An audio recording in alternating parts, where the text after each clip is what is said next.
তো শুভ দুপুর বন্ধুরা, তো চলে আসলাম। চলো কি রান্না করেছি কি না করেছি দেখাবো। তার আগে সবাইকে জানাই নতুন বছরে 2026-এর শুভেচ্ছা।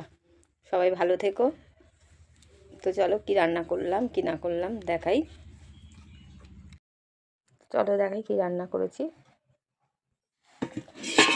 তো এখানে দেখো আমি পরোটা করে নিয়েছি, হালকা তেল দিয়ে করে নিয়েছি। এই দেখো 3 কোনা পরোটা।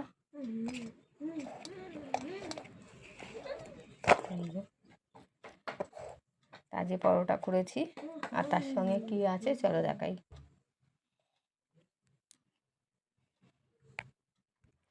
তো আমি আটা ময়দা মিশিয়ে করেছি পরোটাটা।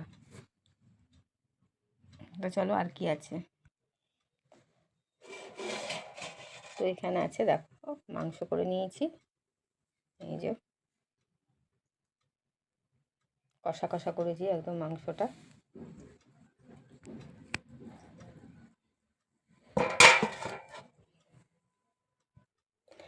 আর এখানেও কিছুটা কষা মাংস বাটিতে রেখে দিয়েছি, এই দেখো। তো আর কি আছে চলো দেখাই। তো এখানে ভাত, এই দেখো ভাত। তো অনেক সকালবেলা রান্না হয়ে গেছে, তো আমি একটু গরম বসিয়ে দিয়েছি ভাতটা। তো ভাত তো বাঙালিদের না হলে হবে না, যতই পরোটা খাক না কেন। আমার মেয়ে পরোটা খেতে ভালোবাসে মাংস দিয়ে, তাই করেছি। তো এখানে ভাত দেখো ধোয়া হচ্ছে একদম। তো আজকে এই দুপুরের রেসিপি যদি ভালো লাগে অবশ্যই কমেন্টে তোমরা বলবে। তো এখনের মতন রাখলাম, টাটা।